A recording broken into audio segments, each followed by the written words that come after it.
Testing 1, 2, 3. Testing, testing, testing.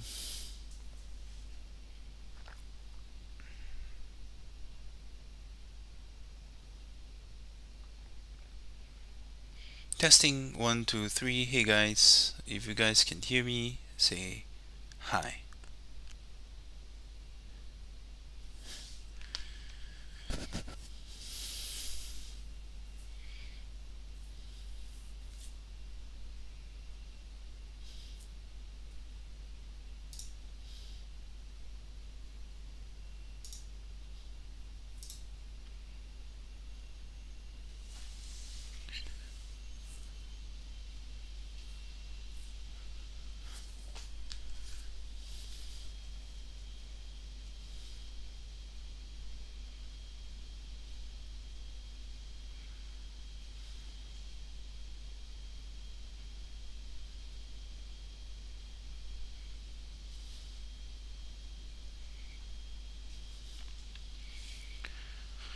Hello, testing.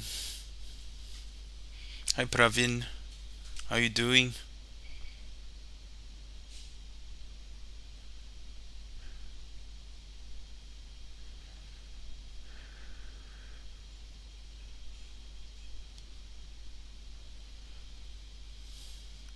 Hi Zeist, Kai, hi.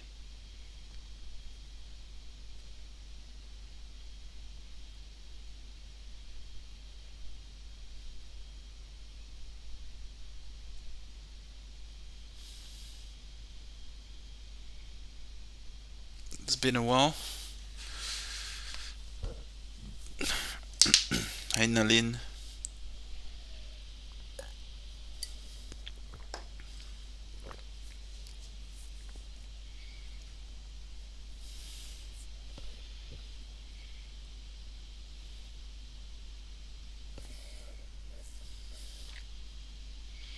Hey Maeve, or Muff.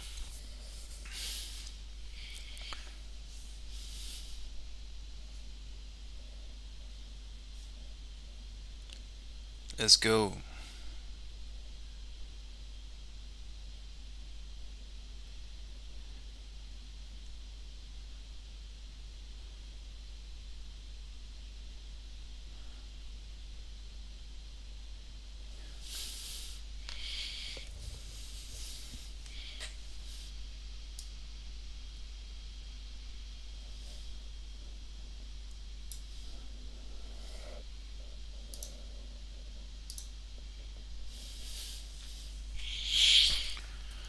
Testing.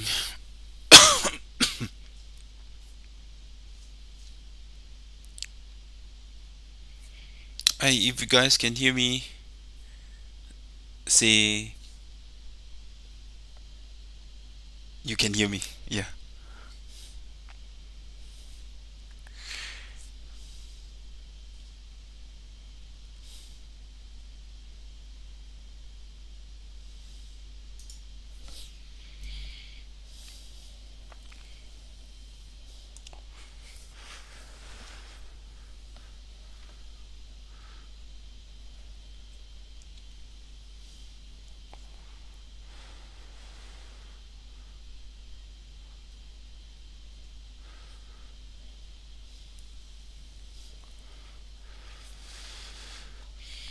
All right. Thanks, Pravin.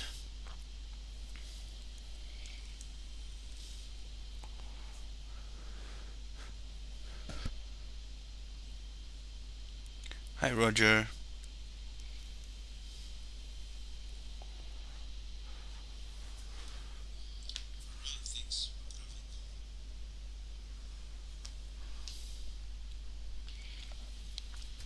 All right. We'll wait for a while more. All right, for the rest of the group to join.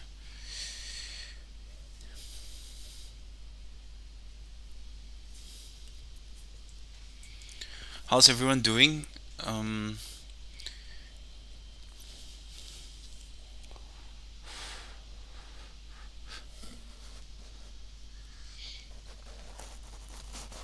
yeah. Hi, Hannah. Yeah, I've seen quite a bit of new names. Welcome to the crew. Welcome to the community.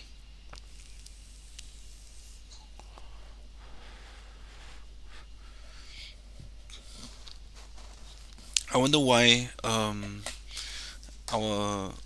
Fang, what's his or her name? Fang, our Malaysian friend, isn't here. From our first AMA all the way to now, he or she is always here.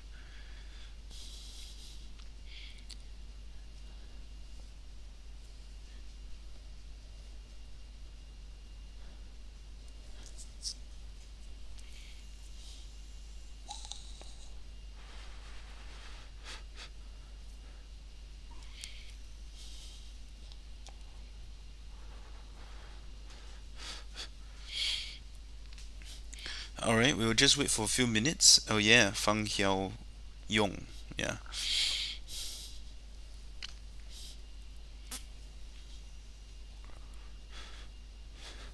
Hi Patrick, how you doing? We'll wait for a few minutes for the rest to join.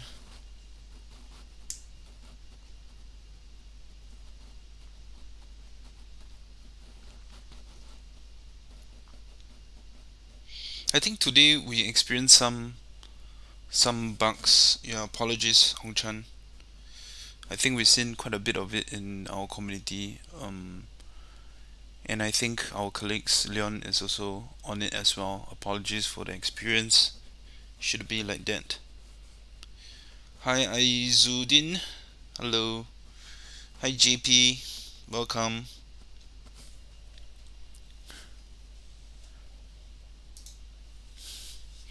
Welcome everybody. It's 8:40 p.m. here.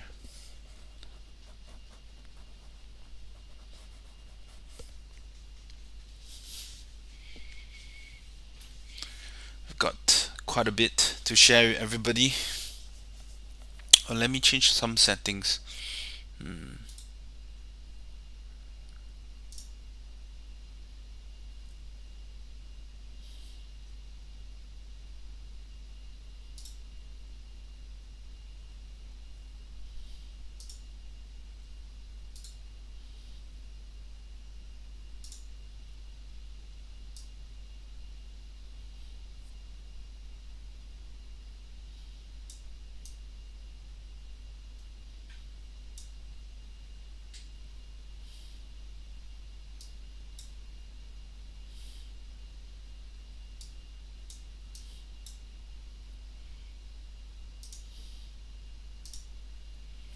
Okay, this is better.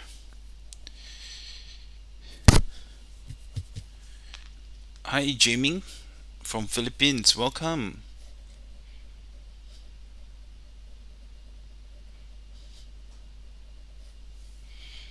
Welcome.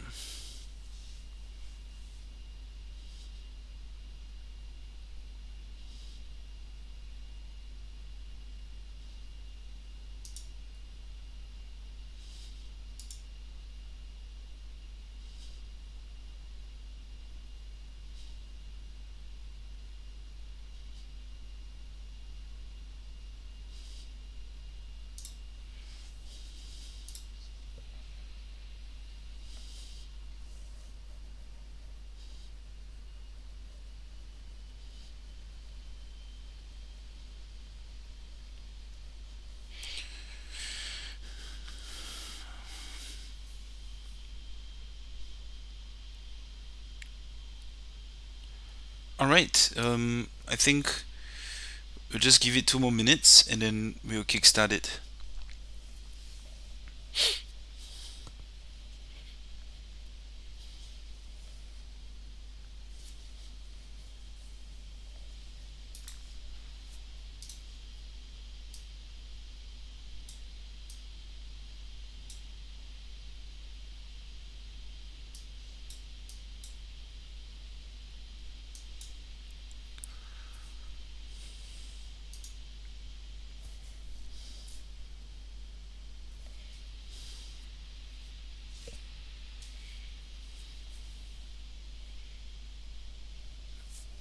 Hey Nas, welcome.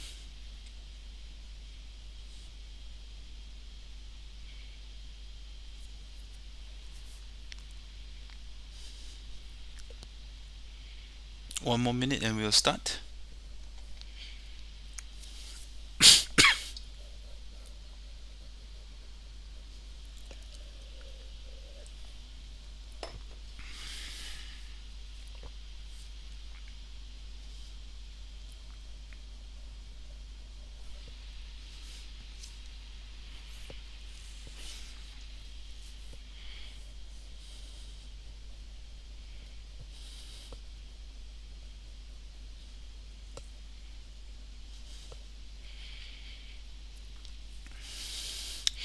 Yeah, we got a lot of stuff to share tonight. All right, so if some of your friends in the community are active, you can come and ask them to join. Hi, Yao, welcome. Good evening. And if some of your friends can't catch it, no worries. We're gonna post this on YouTube. We're gonna have our recap as well, as usual. All right, let's begin. Hi guys, I'm Ethan. I'm the co-founder and CEO of WonderHero. Thank you for making your time to attend to this AMA. At the end of the session, as usual, we'll have a Q&A session where you can ask me anything. It's been a few months, right, since we last had the AMA. The team has been busy with a lot of the development, which I'll be explaining in the next few slides as well. Um, the agenda that we'll be covering today will be about WonderHero, the proof of power results. I think we mentioned about it the last AMA. I'll update everybody here. And I think, a few weeks ago, a few people in the community asked about the update for this as well. Right, apologies for this, but that's a good reminder, right? We are so deep into the details that we overlooked this. And also about WonderU and the Wonder Passport, what are the updates about it? And then I'll be talking about the cross bridge solution, followed by gate and the current state of the game. Right, I want to update you guys about some of the statistics and our Q4 roadmap, followed by partnerships. Right, there's a lot of details to be covering today. And then let's go.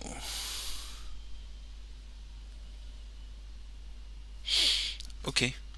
Right, so let's talk about the proof of power. So the last time round, I talked about the proof of power, which is a new model for us to implement that can change the game economics quite dramatically, right? So the team and I, we put in a lot of work into the proof of power. Um,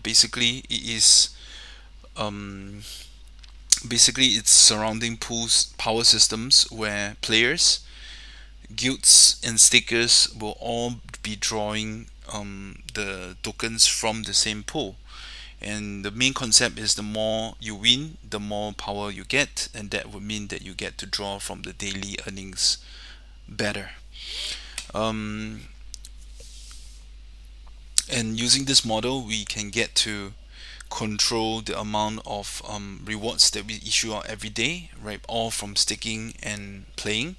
But we realized there's a huge fundamental flaw of it. We even went to the preparation of,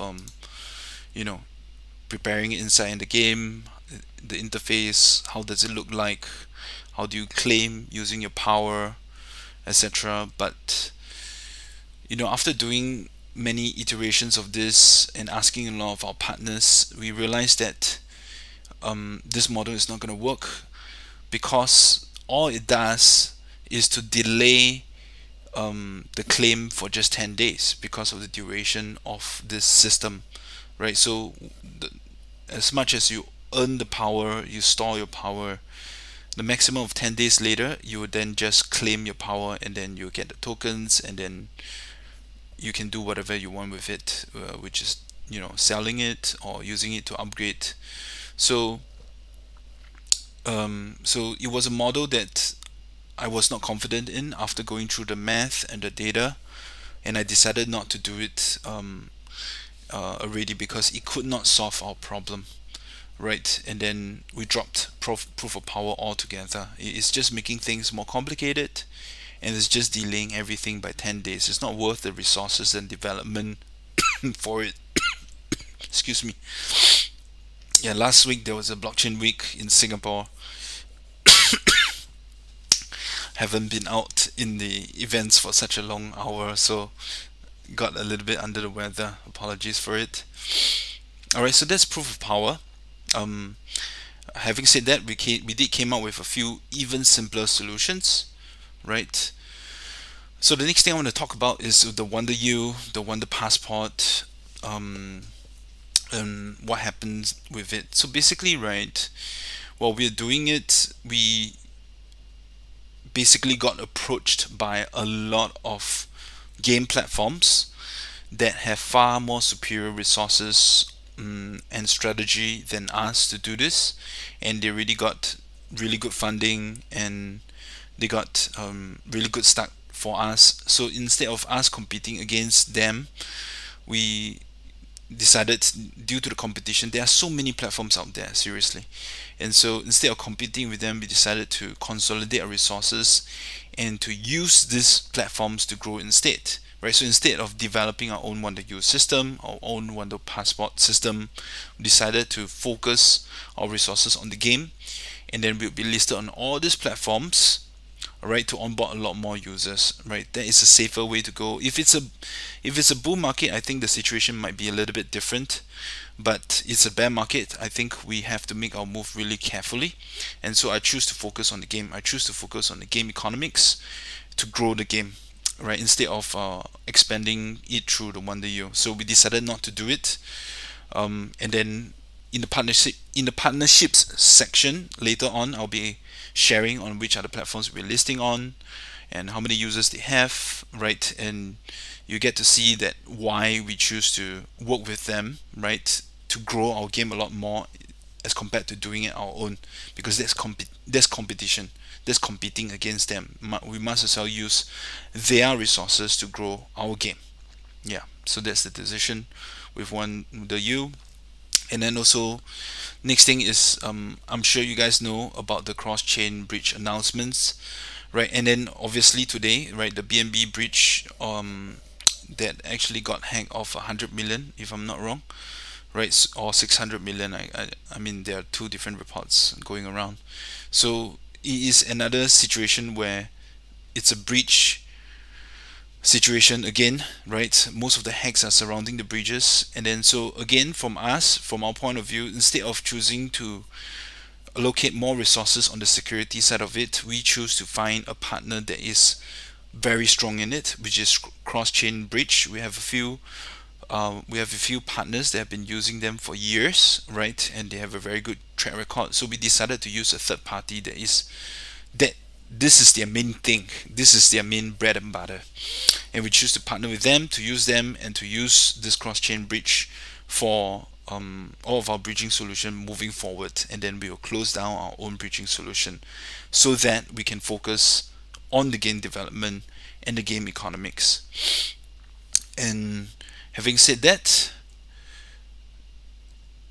yeah, alright, so I think there will be one more slide about HON token, which I'll be talking about later. Now, the situation with Gate. Right, so it happened since April. We are already in October. We've been 6 months since that hacking incident, and we still can't get a resolution with Gate. Right, we did get a resolution after explaining and everything, but somehow, after we transferred the tokens to them, the conditions change. And when we try to get onto the conversation, get onto a conversation, a call, it was delayed. Right, me and the call team, we are in the call ready, but it was delayed. And then when the new assigned time came, we were there as well, and then the same person say he's no longer in charge. We have to wait for the new team. Right, this level of professionalism, right, is making things really really hard for us. But at the same time, we're not caving, because the moment we cave, that would mean that we are sacrificing the community and the community's interests. I can't reveal too much information about it, but do understand that I'm refusing to cave in. We have retransferred the fair amount of tokens to Gate, and yet conditions continue to change, terms continue to change, and it's very upsetting. It's very frustrating, but I reserve my comments about it. But do understand that we have the best interest for the community. If we have caved in, things would have been very very different about our token price today. That is something I can promise. And so we still want to protect our users' interests. We refuse to do. I really can't comment too much. We refuse. Basically, we choose to do everything in our community's interest and our token holders' interest and our investors' interest. That's all I can say. Right. The aesthetic of this look goes to show my mood about it too. I will not talk too much about it. And this over here is an explicit error, if you get what I mean. Next. And so yeah, basically my team and I will continue to work hard to get a resolution from here with them. It's very annoying. Yeah, but we'll get it, and we want to get fair terms for our community. So whoever who are asking in our community and asking us, I feel that we need to rally together and apply pressure on Gate on what's fair for the token holders. All right, the token holders on PancakeSwap, they didn't get compensated after the hack, because we already announced anybody who traded after the hack is not going to get compensated, and everybody before the hack got exactly what they got. But the situation seems to apply differently for Gate, which doesn't make sense. So if we applied those rules, that would be not fair to our decentralized token holders, and that is not what we will compromise on. Should we rally together? Right? Let's let the community decide. If we are to rally together, we can apply this pressure together, right? But as best as we are doing, we are being respectful and tolerant to the best of civil practices. All right. Next up, I want to talk about the state of the game, and we all understand that there is a bear market happening, but there are good things happening in the game. And I think a lot of people. I think a few weeks ago, a lot of community members mentioned like, "Hey, why are we not sharing about all this?" So I took the liberty to do this, and then the state of the game is supposed to be in a Gamichi Labs report that will be releasing in a few weeks' time. But I choose to share it in this AMA because I think some of the information here are very, very good to share. Alright, so analysis. Let's look at this. Okay, so I'm gonna reduce the size of myself so you can see here. Right. Okay, so what are we looking at? I'm gonna explain this to everybody. Right, so since we launched on 26th of January all the way to now, you can see the numbers over here. And you can see that we actually peaked at about 8,000 daily active users, and then from there we go gradually decline. This applies for every other game out there in GameFi, right? It's just whether the decline is huge or not. That's about it. Now, if we look at NFT drops per user per day from January all the way to now, we're looking at a highest of 2.87 NFT drops per user per day with an average of 0.35. And HON drops per user per day is 253 per day, and then an average of 189. WND drops per user per day is 1.71 and 0.92 WND per user per day. The consumption rate for HON is only at 65%, and WND is only at 60%. These are basically facts that actually happened. Earlier on, I mentioned about the proof of power, right, and why I decided not to go ahead with it, because we actually went in depth to look into the study of our game, our player behavior as well, and I found out a very, very big problem, which I'm going to share over here.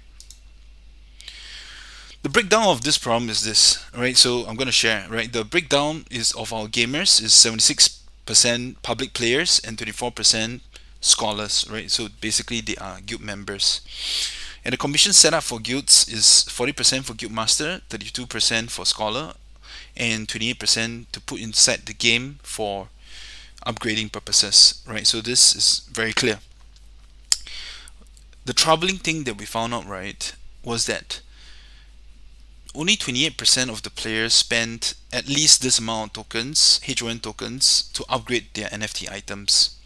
And 17% of public players spend less than this amount of HON tokens to upgrade their NFT items. This amount is a benchmark that we set to go beyond level 6 to reach the PvP stage, to be competitive, right? And so very little players spent this amount, which is the minimum benchmark that we thought it is to go into PvP. Now, there's more information. 20% of players spent at least 4.8 WND, and only 4% spent less than 4.8% WND. Now, these are horrifying numbers.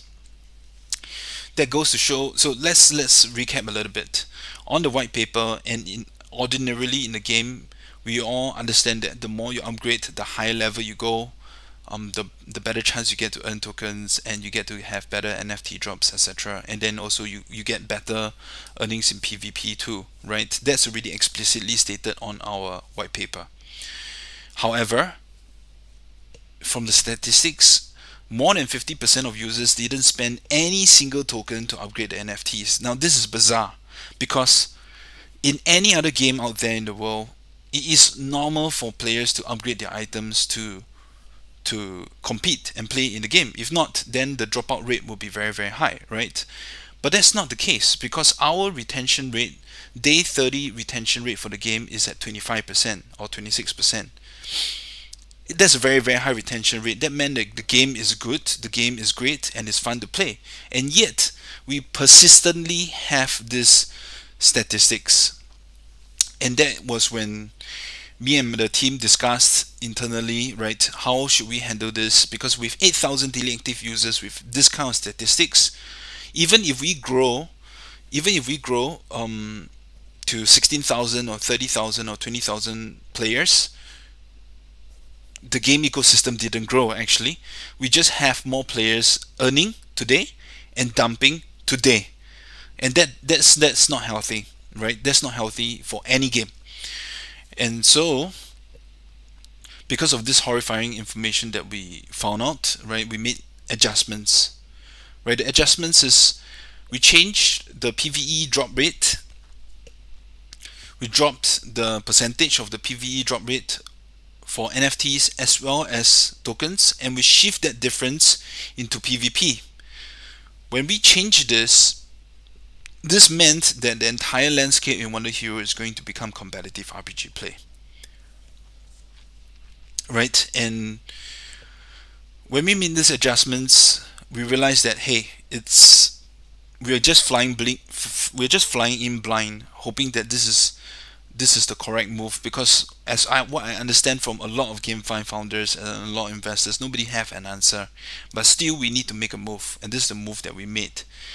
Now this is the results, which is very interesting, right? So after we changed this, right, over the span of 4 to 5 weeks, consumption rates of HON token increased 40 to 50%. Consumption rates of WND tokens increased 20 to 30%.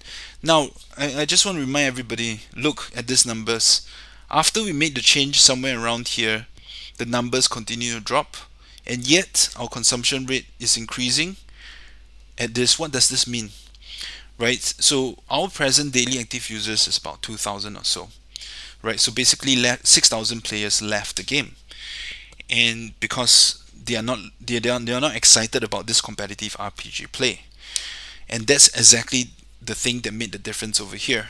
So when we introduced the tournament as well, the consumption rate for HON increased by 80%. The WND consumption rate increased by 40%. Further on top of this. On top of that, right, for a long while, our NFT prices have been flat at about 6 USDT or 5 USDT, around there. But because of the introduction of the tournament, the average price in the last 2.5 weeks for NFT was 12 plus USDT per NFT, with the highest at 884 USDT. Now, this goes to show that what we have been placing our bets on has been correct, which is the future is in competitive RPG play, and players, right, be it Web3 or Web2 players coming in to WonderHero are excited about the competitive RPG play and the gameplay, and looking forward to owning NFTs. That was our hypothesis, and this is the results of it. With lesser players, we got positive, right? We got positive game economics now. That meant to say for every one token that we issue out for reward, 1.16 or 1.6 tokens are being used to consume. That meant that our WND token economics, while it's going down, the circulating supply is going to be reduced week after week after week. It will come to a point where it will have to bounce out because of the positive game economics. Now, if we did not make this decision and we decided to scale users like what we did, like when we were at 8,000 daily active users, we would not have achieved this result. We will still be facing the same problem over and over and over again. Right, so now we're in a very good stage, and I got a lot more things that I want to share with you. Because of this achievement that we got on positive game economics, it gives us a lot more room to play in the coming quarter, right? Which I'm so excited to share with you guys. Right, so last week I mentioned we have a blockchain week in Singapore. I was talking to a lot of game founders, a lot of investors, a lot of partners, etc. And I found out that our day 30 retention rate, 26%, is an exception, is a very high number. I found out there was a very, very popular game. I can't name the name, right? Their retention rate, day 30 retention rate is 0.33%. We are 100 times higher. Yeah. And then their user base, their registered user number is in the millions. And yet their retention rate is 0.33. So it matters not about how many players you have, but it matters about the quality of the community that you have, which I'm so appreciative of everybody. And this is the statistics that we achieved. Now, why is this important? Because it's going to be added on into the next few slides that I'm going to talk to you about our Q4 roadmap. And if any of you have any questions about any of these statistics later on we have a Q&A, ask me. Next, I want to talk about HON token, right? So, excuse me.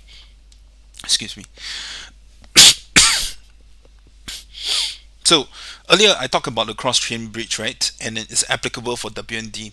So what happens to HON token? Now, as we look at the statistics in HON, hold on, let me just look back here.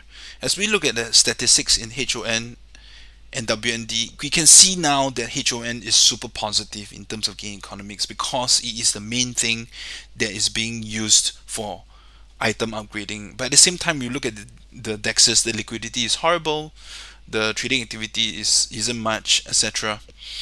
And due to the consolidation of our resources as well, we decided to move HON to become an in-game commodity, right? So for all of you guys that are still having on to HON tokens, fret not, you don't have to worry. So long as your HON token is on Polygon network, it's automatically applied in the game. But if your HON token is on BSC, then you will want to deposit into our game, onto our platform, and convert it into Polygon so that it can be staked in the game and you can use it to upgrade your items. We're going to remove the liquidity of HON, and moving forward, we're going to focus a lot more into a single token economy. Why is this important? Because since we have achieved game economics, positive game economics, I mentioned earlier, it will come to a point of time where the token prices will start to appreciate because the circulating supply is so limited. It's getting more and more limited because of the positive consumption rates.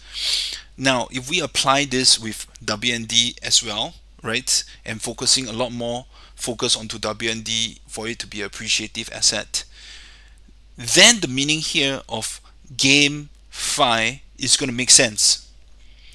Right? The reason why GameFi came into existence is because of two words, game and finance. It came out with play to earn, and then indeed there was some play to earn, and then now a lot of things change in the market. And so if we do this correctly and we make WND as a much more focused token, then there is a good chance that GameFi is going to come with a lot more meaning into our game. Right, so I repeat again, we're going to remove the liquidity for HON, but all your existing HON that is on Polygon is not affected. It's going to still be applied in the game for you to upgrade your items. No change about that. right? So that is the decision that we are making, and I think we are one of the rare few games that is reverting from a two token economy system to a one token economy system, right? And we'll see how it goes with that. And then let me change back to this size. All right. Okay, I'm going to talk about this. This is so important. All right, so we are going to. Um, I saw a question from our favorite fan, uh, Fang. Yeah, that's a good question. I'm going to talk about it shortly. Hold on, my this thing froze. Why is it so? Let's see. Hmm. Hmm. Just a minute, guys. So sorry. My frame froze after I adjusted. That's weird. Hmm.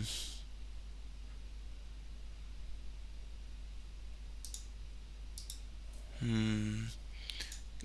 Guys, apologies. This didn't happen before.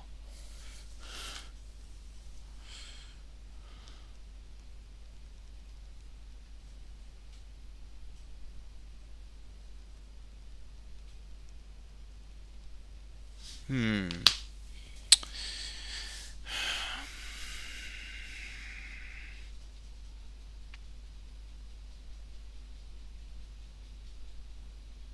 Yeah, it's Ethan.jpg. Hold on, guys. I'm so sorry. What is going on? What is going on? How do I restart this? Oops.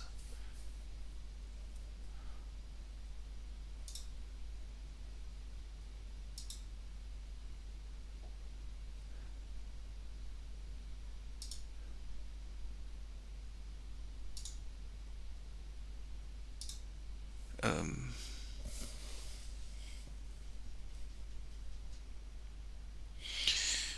okay, guys, can you still see me? Like, can you see me like moving and all that? You can't, right? Just a minute. Let me try to disable it. Enable it.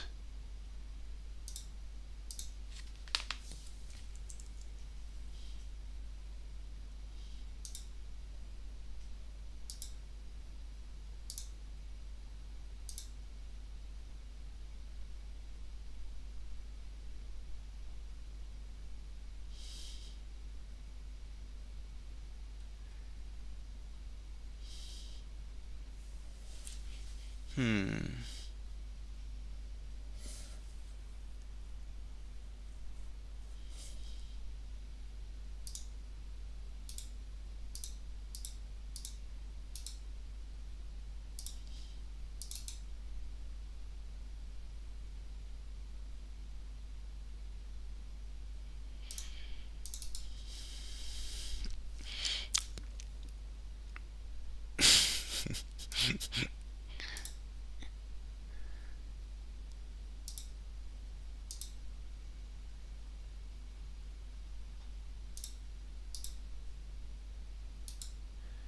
So weird.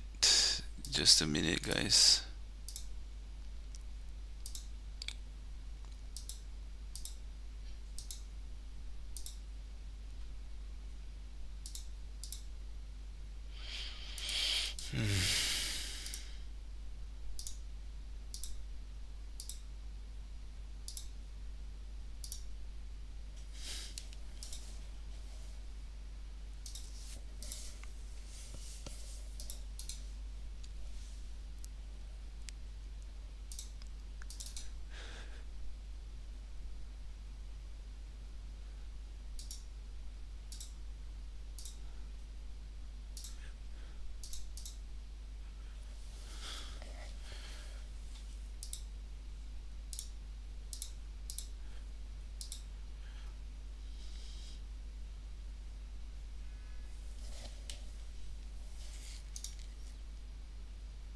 Okay, does it work?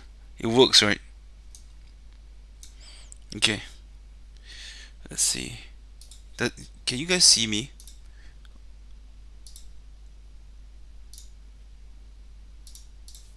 Hmm.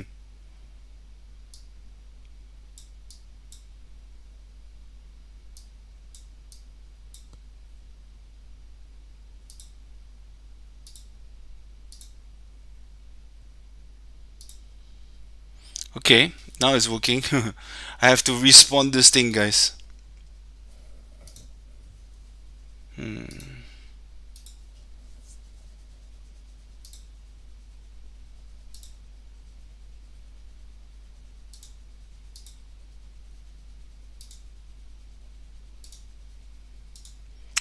So weird.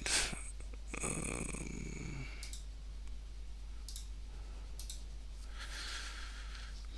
hmm.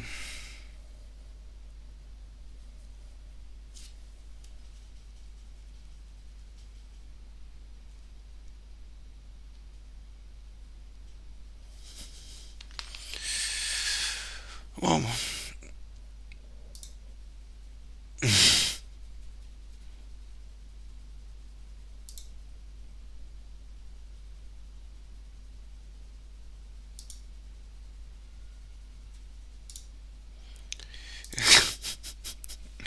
okay, there's a weird green screen behind me. How do I add?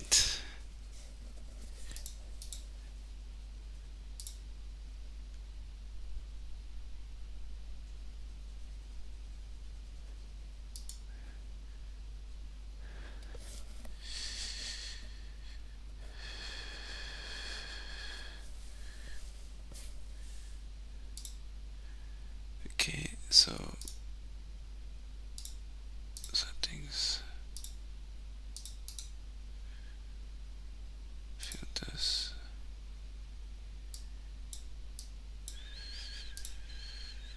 chroma key. All right.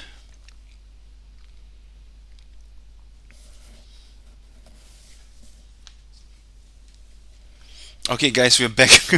So sorry. Well, this happens. Can you guys see me again? Hello. Say yes if you can see me again without the green background.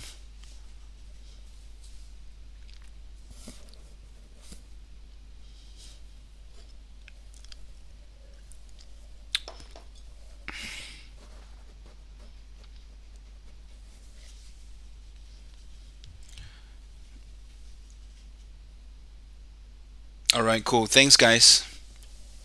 Thanks and thanks, Jimmy. All right, so yeah, apologies about the technical difficulties earlier. That's definitely not one I expect to face. Okay, I was talking about free to play, right? Okay, so we are gonna release this in a matter of weeks about free to play, and I'm sure a lot of you have questions, but I'm gonna talk about this first, and then we'll address the questions, right? Okay, so what's the free to play model about? Let me explain.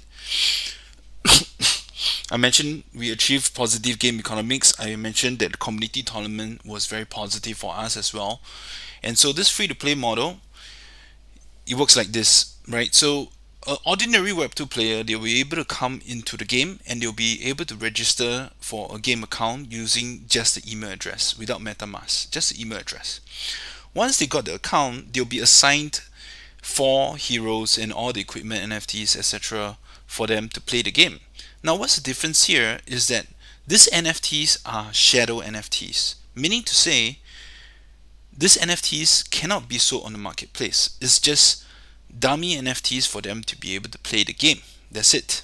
To be fair to all of the existing community players and all of our players right now who have expended capital to purchase the NFTs, it's not fair for free to play players to come in to get free NFTs and then get the profit from it. That's not going to happen, right? So all these players that come to play free to play, they're going to own all these shadow NFTs that essentially, actually, they don't own it. Essentially, they can't sell it on the marketplace at all. They can't trade it. It's just for them to play in the game. That's it, right? And all the tokens that they're getting inside the game, as well as all the NFTs they're getting inside the game, doesn't belong to them. It's just staying inside the game for them to enjoy playing the game, right? And then um, every once in a while, over here, every few days, once in a while, we have yet to decide the frequency. These free-to-play accounts will be able to get NFTs from the games that they play, right? They'll get NFT drops, just one, that they truly own, right? Imagine you play for 7 days or 5 days, right? All of the NFT drops doesn't belong to you, and suddenly there'll be one non-rare item that truly belong to you, that you can actually sell that item on the marketplace, right? So this to incentivize new players, right? When they imagine when you're a new player, you play on your third round or fourth round, you got NFT drop that truly belong to you, for example, or during a fifth day, it's randomized. You actually get an NFT drop that belongs to you. Now there are a few players that go through this experience and they'll be pissed off. They'll be like, okay, I have enough of this. So what they can do is they can use Apple Pay or Google Pay to purchase a battle pass. This is a temporary name, we'll think about it. And after they purchase the battle pass, when they play the game, after which every NFT drop that comes after which belongs to them, right? And so let's look at three categories of players. We have free to play players, we have battle pass players, and we have the pro players, which is you guys. You guys are the pro players, right? So a free to play player that come in will is just enjoying the experience and hopefully owning their first NFT, right? That's about it. Some of these players will be wanting to upgrade with a battle pass so that they get to own NFTs. For every round they play, they get the NFTs. And when they are a battle pass player, more often than not, they will be itching to go into the NFT marketplace to purchase NFTs so that they can compete in the PvP with you guys, right? And then they will automatically convert themselves to become a pro player like you guys, right? So that's what the essence of what this free to play model is, to be fair to existing players, but at the same time using this as a funnel to attract a lot more players that are coming in to play the game. Now the key difference here is because of all these changes that we made earlier in the last quarter, and we us achieving positive game economics, what we'll be shouting out to attract new players is going to be very different from what we did before, right? So today, if there are a lot of farmers, they are looking to come to play the game, we tell them, like, this is not the kind of game that you want to play, right? If somebody from a Web2 world is looking at competitive RPG play and wanting to experience owning NFTs, we'll welcome them with open arms, right? Because this landscape that we have established here is for competitive RPG players, right? So all these free-to-play players that are coming in, we're shouting out to them, come and compete in this RPG landscape and get to compete in the PvP and rank against one of our best players here, right? So that's the key thing that we'll be looking in terms of narrative for us in terms of marketing this quarter. Next up, so basically, right, us in the team, we have not been focusing on growing users. Right? I think a lot of members have been asking questions about when are we doing any of that. We didn't put any effort in that at all because we were trying to fix the game economics for the longest time. Now we have achieved that, thank goodness, and now we are ready for user growth, right? So this quarter we're going to focus a lot on user growth and how are we going to do it, right? So the first one that we want to announce is with Metaverse Go, right? So just hold on.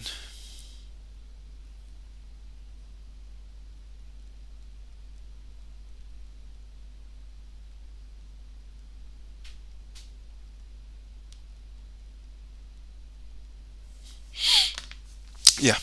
And so Metaverse Go, right, is actually a very, very strong platform based in the Philippines, right? And they have very strong partnerships with big conglomerates in the Philippines that is going to drive a lot of user base to us.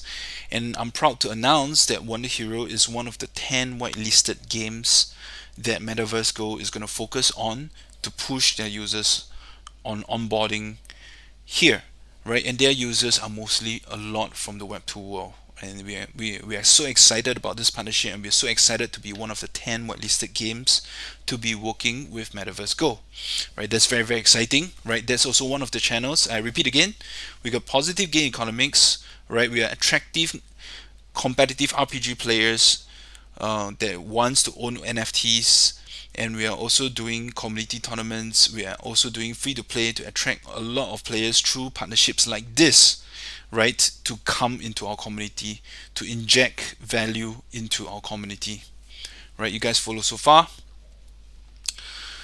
I saw some comments about cosplay. I'll get to that soon. All right, that's something I'm very interested in too as well, because that goes to show the fandom of our community.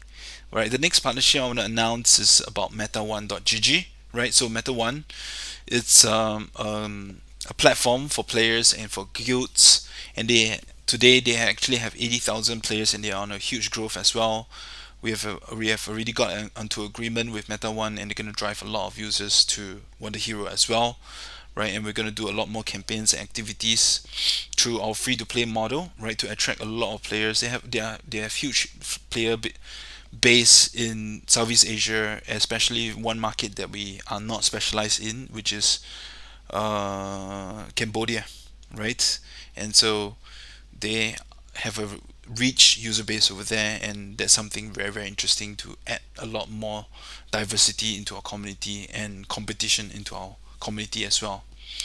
And then I think Fang, just now you asked about a question that I mentioned we're going to integrate and onboard more players, right? So I still can't review the name, right? Because we haven't even finished the compliance stage, right? The compliance is already ongoing for 4 months, but it's still ongoing, right? But they have so many Web2 players, and I believe we are in the final stages of a compliance stage. And once we pass that, we already passed the legal stage. And once we pass that, we will announce it, and we will be the first Web3 game that is on their platform.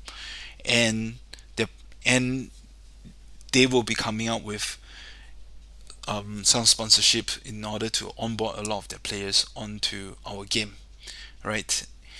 And we have a lot more partnerships coming up this quarter. We're going to be announcing a lot of them in Twitter. We are ready for it. I mentioned once we hit positive game economics, we're ready, right? We're going to announce a lot of these partnerships to inject a lot of users onto the game. We are ready for user growth. Right, and the next thing I want to call for vote, right? So just now we mentioned about the rally, right? We'll decide in the community, right? Nalin and Nas and Leon, we can ask the community, should we do this rally against or with gain or whatever, right? Because we did the best that we can in the most civil way, right? So that's number one. Number two, we're going to call for a vote amongst our community members, right, on the new prices for Wonderbox sales. All right, so why am I asking for this is because I mentioned about this platform, right? And so this platform, once we have signed the deal and we're onboarded, is going to come in two phases. Number one, we're going to sell Wonderboxes to their players and look at the data, and if it's good, then we can proceed to phase two, which is integrating our marketplace, integrating their Web2 payment solutions system into our marketplace. Because right now, the marketplace, you can only use USDT to purchase, right? Now, if we pass phase one, right, meaning to say the demand was huge, their players enjoyed it, etc., etc., we're going to go to phase two, which is integrating their payment solutions into our marketplace so that their users can come in and buy your listed NFTs. All right, that's insane. Okay, so the first stage that we want to go through is selling Wonder Boxes to them, right? So we're gonna call for a vote, right? After this AMA, our Wonder Captains and Leon is gonna work on it. I want to hear from everybody. What do you think is a fair price for the Wonder Boxes to be priced for this platform users? to come in, purchase these wonder boxes, and then come in and compete, right? This is different from the free to play model, right? So the free to play model is basically like a trial, right? A lot of people can come in to play for free and try it. But this one is for, because this platform have a lot of very serious RPG players, right? So I think a lot of them will want to buy assets and come in and compete. So we will want to, instead of us determining it, we want to ask the community, you guys, on what do you think is a fair price. Okay, right? So we'll do that for the call for vote. Do pay attention to that. So I want to repeat again, right? So with this free to play coming, with Infinite War coming as well in a few weeks actually, a few weeks, it'll be rolled out, and then what's going on, man?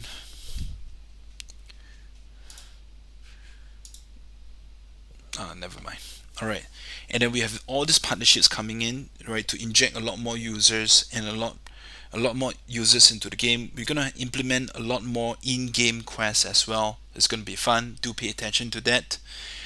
And then also on top of that, we're gonna do solo community tournaments, right? The current one that we are doing is in a team, right? And so congratulations also to Merit Circle, Guild 5, Guild Impact, and Chewables. Congrats to Red Crow, NIZAC team, Some team, Power team, right? Congrats. You know, I'm so excited about semifinals. Can't wait to see who are the champions. Yeah. But yeah, so there will be a solo community tournament coming next, right? And we're gonna have two separate ones concurrently. The first one is free for all, basically. The second one is tournaments that cannot include green items, right? So if you have a green item, you can't participate. But if you want to participate and say that you're not going to use any of the green items, feel free to join this solo community tournament. It's very exciting. I think the cash prizes will be good too, right? And basically everybody have a good chance, right? So to do a summary over here, basically the model here is the model here is we have free to play, we have positive game economics. The data that we see from our first community beta tournament is very, very positive. Because of that, we're also onboarding a lot more partnerships to inject a lot more users here. We're going to use a lot more in-game quests to keep our daily active users high. We have a lot more solo community tournaments coming up that is exciting with USDT cash prizes. Everybody have a good chance.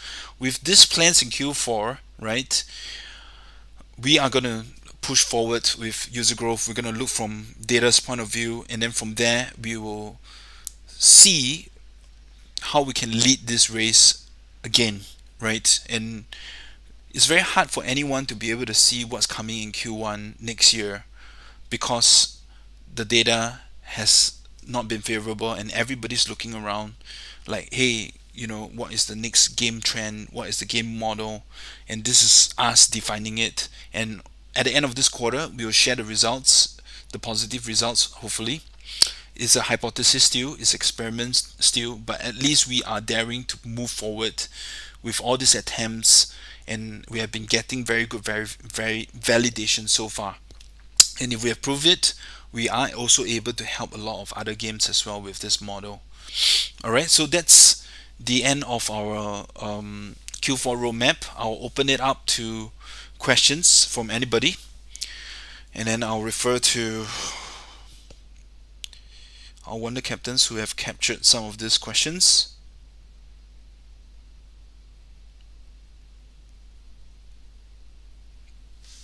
Let's go.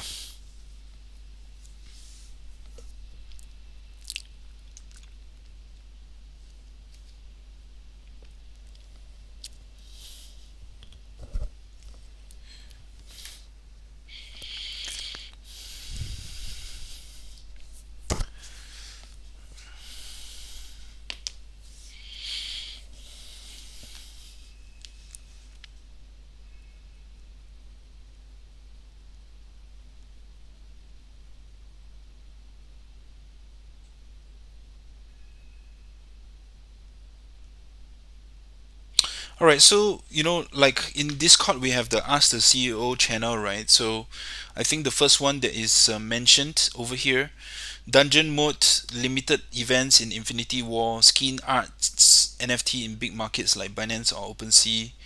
Like, which one are we gonna do?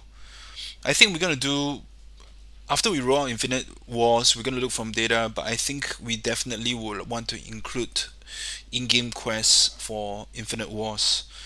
In terms of skin art NFTs, okay, so that's a very good question, right? Like after this Q4, we look at the data and we will see how it goes because I mean, I'm hopeful, right, about our daily active users. Now 2000, we're going to grow it a few X, right? I'm hopeful for that. I'm hopeful for the game economics to the positive game economics to show some effects in our WND price, right? Because of this huge user base we're growing.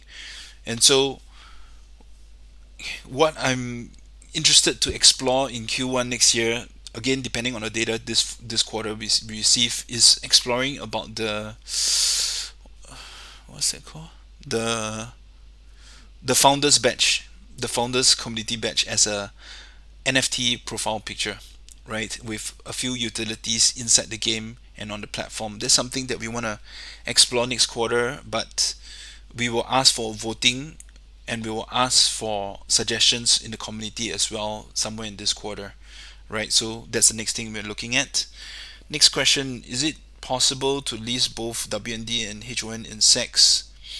I'm having difficulty in obtaining HON for refinement due to the liquidity in Pancake. Alright, so for WND, right, currently we are on Pancake, um, and we do look forward to listing on at least two more centralized exchanges for WND. HON, I don't think so. Unfortunately, as I mentioned, it's going to be inside the game only, right? But we do look forward to more WND listed in at least two more exchanges coming up. Because now we're in positive game economics, I'm not too concerned about growing a lot more users. In fact, we want more users, right? So that's the way to move forward.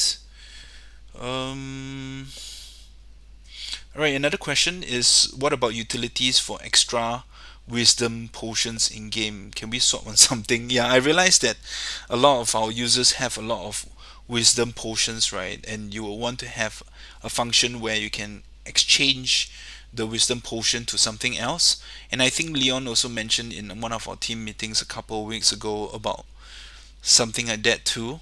We'll work on it. I think that's a very good question. We'll work on it and see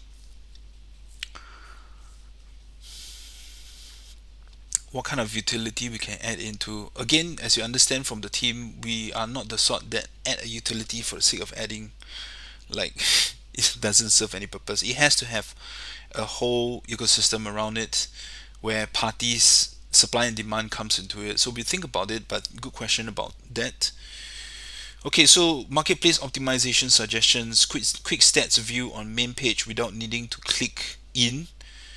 Bid functions like OpenSea, good point. So people don't have to unlist and list at lower price.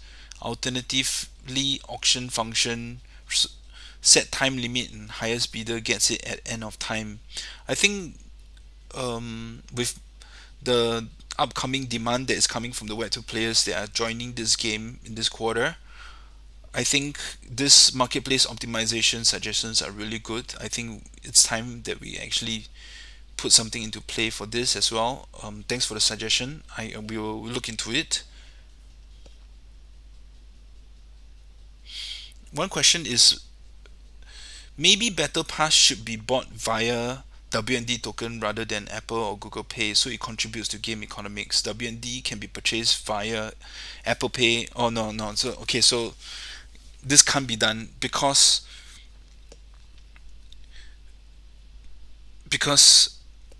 users buying a token, right,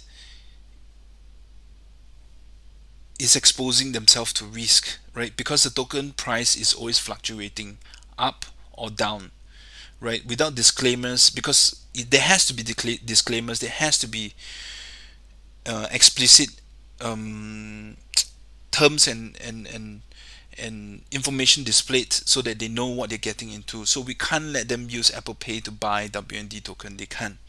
It is non-compliant. Therefore, we have to use it this way. That's one of the reasons. The second reason is why we have to use Apple Pay and Google Pay to use for Better Pass, because the platforms, they want to make money, right? And the way that we have designed our ecosystem and the game is bypassing that. And so we want to use this feature provided by them to be continued to be listed in the app stores, and then it is convenient for the existing web2 players, according to their habits anyway, to purchase this better pass and then slowly convert themselves from a better pass player to a pro player. Does that make sense? Right. So another question: would you implement a real-time PvP feature to fight against live opponent? That's a very good question. I think I was just talking to YGGC last week about this as well. We don't have immediate plans for that because the resources for that is huge. And we are talking about creating a brand new. I mean, yes, the name is the same and everything, but from our point of view, from the developer's point of view, it is essentially creating a brand new game with different like backend rules to make it into live PvP, right? So, but having said that, we'll look at the data in this quarter, because if there are a lot of user base and the revenue and the numbers that we are getting in this quarter is really really good, that will give us a lot of motivation to go for this. Why? Because if you notice in a lot of older games, if it goes to live versus live, you realize that your waiting time to look for the other live opponent is very very long, because there's not a lot of players, right?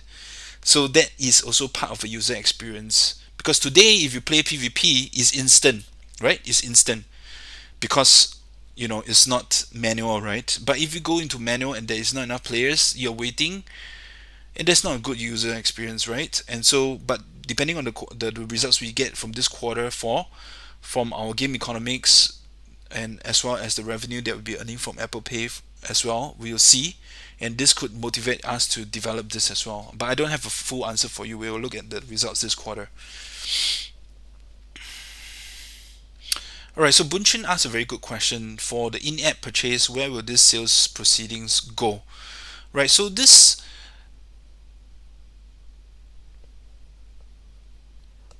okay, the question disappeared, but I will still answer it anyway. Right.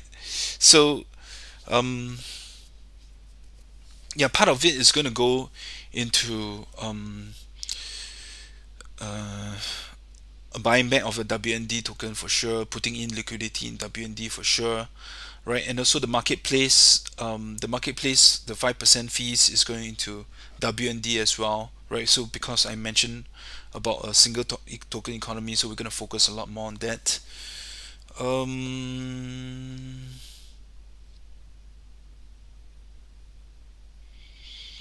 AND, and you asked, will we be able to swap WND to HON in game?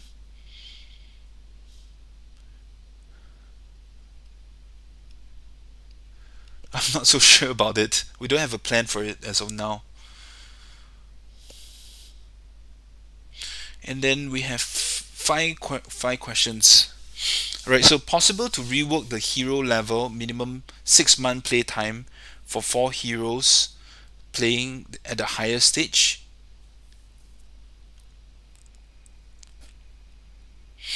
Minimum 6-month play time, but that's not fun, right, for new players coming in.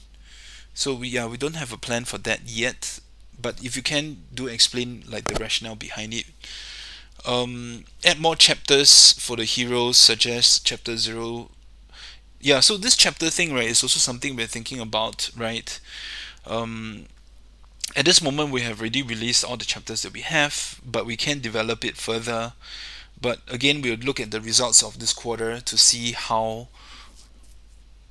what is the next plan for this content of the chapter. For biochips, we don't have plans for the biochips yet, right? Any plans to get money from outside of the game? Oh, okay. So this is a good question. Any plans to get money from outside of the game into the ecosystem, like advertisement, and move it into the ecosystem? Yeah, this is something that we have thought about in terms of the free to play model as well. That means to say, the free to play guys, they'll get to experience advertisement in between rounds, maybe. Yeah, but we have not fully concluded on this route, because the moment you want advertisement inside a game, it doesn't become like I mean, it just becomes a different game experience, and so we are a little bit reluctant on that. But that's a good suggestion. Um, but that's still on the whiteboard for us. And then the last question is a new ranking system with unlimited games but no autoplay. If you win against higher rank player, you add 25 points. If you lose against high rank player, you lose 25 points. Yeah. You win, you gain 25 points. You lose 25 points with unlimited games but no autoplay. Okay, so yeah, I mean, that's like a new league system you're talking about, right? I get it. Um, yeah, like the tournament, the PvP ladder system, a league system are things that we are actually planning, right? So this tournament feature that we're doing has been doing very well for the community, for the ecosystem as well. We want to finish this solo community tournaments, look from the data point of view, and then we'll evaluate about this league system. But that's definitely something in the pipeline that we have, that we want to inject in as well. A question from Boon Chuan. Wonder box from project team or players that burn 30 NFT for one box. If project team, where is the proceeding of the project team? Where's the proceeding of the Wonderbox sales go to buy back WND and liquidity of WND? Uh, like so far for most of the burning, right, it's actually done by the players. We don't actually burn our NFTs inside to, because it doesn't make sense, right? Like we already have the NFTs, and then we burn it to, yeah, it just doesn't make sense, because if anything we'll use it to convert into the shadow NFT, blacklist it on the marketplace, and so that it's easier for Web 2 players to come in. But to answer your question directly, Bunchen, right? So we will go back into the liquidity of WND for the proceeds anyway. Because with higher demand of users coming in, definitely the liquidity has got to improve, right? Azudin, since we are Azudin asked a question.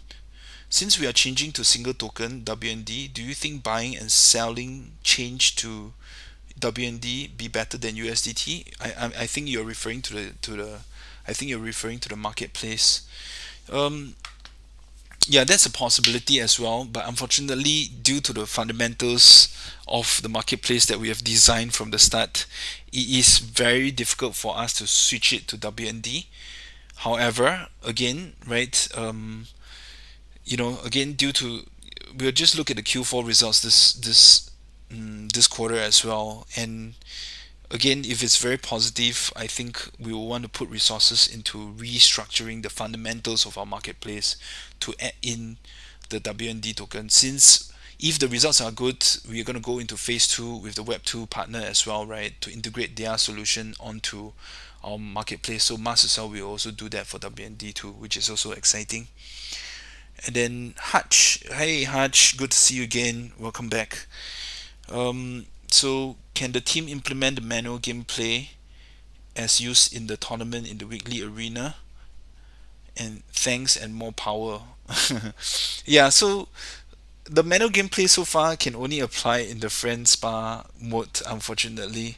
So but I think a lot of our friends here have been asking the same questions, right? They are asking for manual because you want to display your skill sets, right? So again, we'll look at the data this quarter, and then we'll decide on that, because the resources required for it is a lot, all right? Um, and also, just one more thing, right? Like if you guys notice, in the space with other games, etc., so a lot of other games have been very very quiet, and so you know a lot of games are also uncertain about what's next, what should they do, etc. Like, so for us, we have been very conservative with our resources. We have been very conservative with our capital to only spend it when we know it's going to work, right? If not, we're not going to just throw it out there, because we are building this game for the long term, right? You don't want to hear suddenly a game's CEO coming out and say, "Sorry guys, we ran out." Actually, I think that happened for a game. I think about 4 or 5 weeks ago, if I'm not wrong. I saw on Twitter there was a game that did not have enough capital, so they couldn't even release their beta version, and they stopped. That's it. And so you don't want to hear that from a GameFi project founder or CEO saying we ran out of funds, we can't do anything else. So that's why we have been very, very careful with our next few steps and evaluating from data very, very carefully. Right? This is because this is to ensure the longevity of the game. Alright, so Hong Chan 1999. By the way, do PvP rewards increase as the number of players increase? Oh yeah, for sure, right? Because the top ranking is only like this few, right? So when there's so many, we will introduce maybe more rankings, or we'll introduce a lot more. Um, we'll either introduce a lot more tiers, right? Meaning, we're gonna have legendary, and I don't know what's beyond legendary, but let's think about it together, okay? But then also there's number 1 to number 30, right? We're gonna add like more as well, right? So definitely, because I mean it has to have meaning and in the word competition here, yeah. But that's a good point. Thanks, Hong Chan. Pravin. Pravin Pinto. Hey Ethan, won't free to play make it worse for players like us or guilds? Players who choose to play free to play, causing the earning from play to earn isn't able to prove. Okay, sorry. Cause the earning from play to earn isn't able to prove any kind of ROI. Thoughts? Oh, Pravin, good question. This is exactly. Okay, so I don't think you understood the free to play model. Let me explain it again.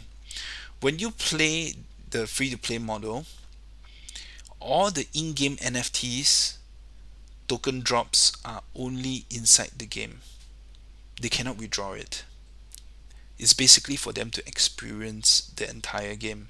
And the only thing that they'll be able to withdraw is the NFT drop that will be given to them once in the blue moon. That's it. They can't withdraw tokens. Alright? And so a lot of them, when they see a lot of competitions, they see PvP, they see the tournaments, they see you guys that are star players inside our tournaments and our community, they will want to join you as well. And that is why they want to buy the battle pass, and after buying the battle pass, they will be able to get the NFT drops that belong to them. Right? I hope I answered your question. We thought about this very carefully, right? So we didn't do this like suddenly over one night and do it this way. We thought about it to be fair to existing players.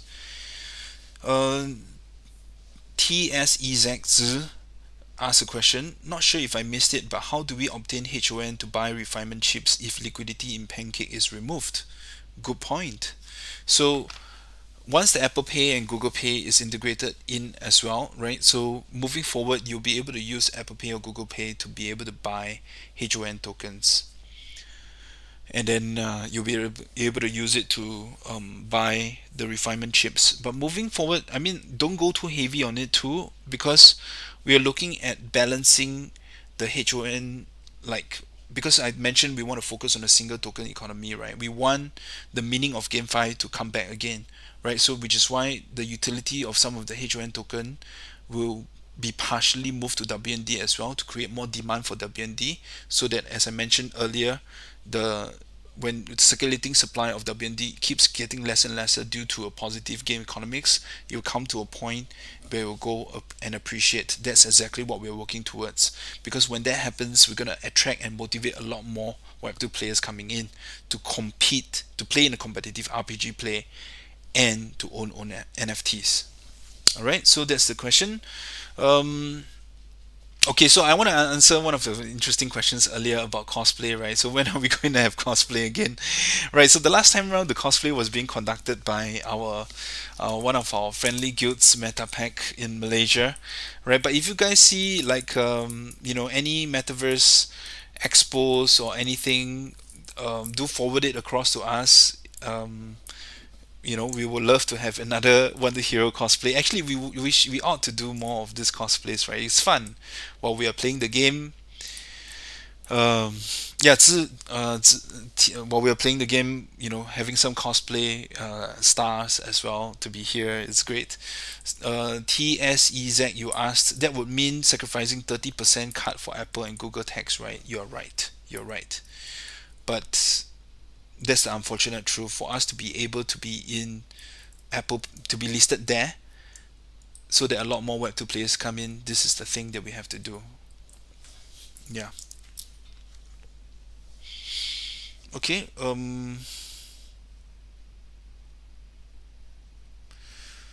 right. So there's two long questions. Nas just sent it across to me. The game started as play to earn. It's not players' fault to farm for token and exchange into fiat. That was the concept of play to earn. Infinity Realm. Oh, Infinity Realm. Yeah, I agree with you totally. Consumption of HON and WND increased as the difficulties of NFT refinement adjusted, needing to spend more HON and WND. Actually, is this a question or statement? That's one of the factors driving the utilization of HON and WND despite the number of active players declining. In other words, loyal active players increase their spending and investment, contributing to this good looking statistic. Hopefully, the loyal players and the so called star players will be rewarded. I get your point, Infinity Realm. I get your point, right? So, for sure, I get these 2 points, right? If there was better ways, right, trust me, I would have done it. I would have done it, right? If there is another game that can tell me like we have done this, it worked positively for us, do it, and we guarantee it's going to be the same for you guys. Nobody is telling me that, right? And we have to attempt on these experiments, and so far we are on a good direction. But I get your point, right? You guys that have been loyal since the start all the way to now need to be able to see like the whole ecosystem grow, and then for you guys to be able to reap the rewards as this ecosystem grow. I get it. I get that point. I mean, the team are equally incentivized for this as well, because you have to understand the team tokens are not unlocked yet. All right, so we want it to be unlocked, so that by the time it is unlocked, we want it to be valuable too. If it's not valuable, then all this hard work that we've been putting through since last year September to now would mean nothing. So we are on the same page on this. I get it. Gaming corner. Wouldn't just the free to play NFT rewards just add to the NFT oversupply? Good question. Which is why I mentioned specifically once in a blue moon. Right? So it's not time specified.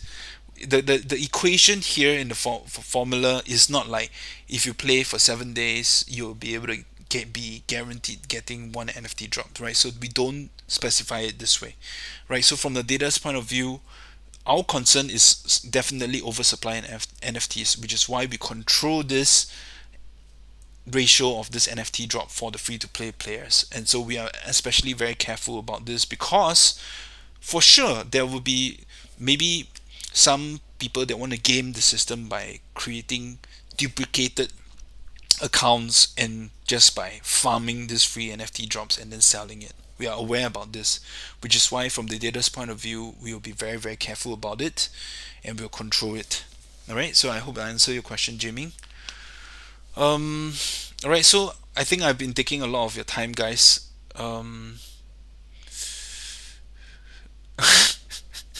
Malaysia numismatic. I am still single. Got dating event with WonderHero theme. I wish, man. I want to be there too. But yeah, I get it. I get it. Right. The demand for the cosplay events. Actually, if our results are good over here, we will want to do more road shows. We want to do more meetups with our neighboring countries. We want to go to Philippines. We want to go to Manila. We want to go to Kuala Lumpur. We want to go to Jakarta. We want to go to Ho Chi Minh. We'll go to all these places. I want to go there, right, to meet a lot of you guys and have a cup of coffee, have meet up over there, and to share a lot of our game. Also to onboard a lot of players over there as well. We want to do that, and also we want to participate in a lot more cosplays. We want to participate in a lot more, t-shirt giving events, right? To a lot of our friends, we will mail it to you, etc. We want to do a lot of that, but the team and I, we are just very focused on what comes first. First things first, making a great game, making a great game economics. Once that is done, I think the rest of the things will come in play. All right, so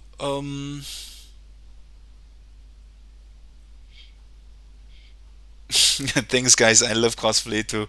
We'll be looking for some of these cosplay players to come in as well. Maybe they can have live streaming of the One Hero game and also in their cosplay costumes, right? Okay, right. So, all right. So, thanks, guys.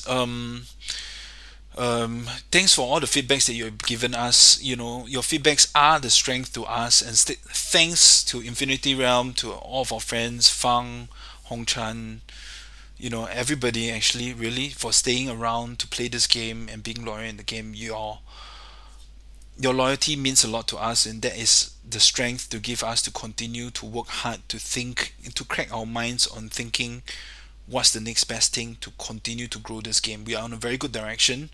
A lot of other games are looking for our lead and looking at our results, and maybe they want to copy us, right? They are waiting for our results at the end of this quarter, right? So we are in a very good position, and I'm very excited about this free-to-play model, the Infinite War that's coming up, the partnerships that we'll be announcing a lot. We are working very hard about it, and then all the in-game quests they'll be adding into it so that the daily active users will increase. And I'm also excited about the solo community tournaments. I'm really excited to see new stars, and we're going to interview a lot of these stars as well. We're going to do one-to-one interview with you guys, ask you about your experience in Wonder Hero, etc., and of course the cosplays. All right, so it's 10 p.m. now. Thanks, guys. You know, you have been so patient with me.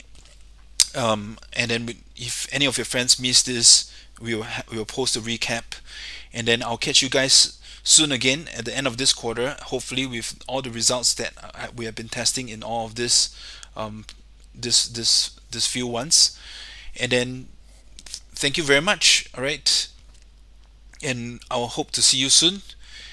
And enjoy the game, and pay attention to our Telegram, you know, and our you can post more questions in the Ask the CEO in Discord. I'll be there to answer as well. And then good night.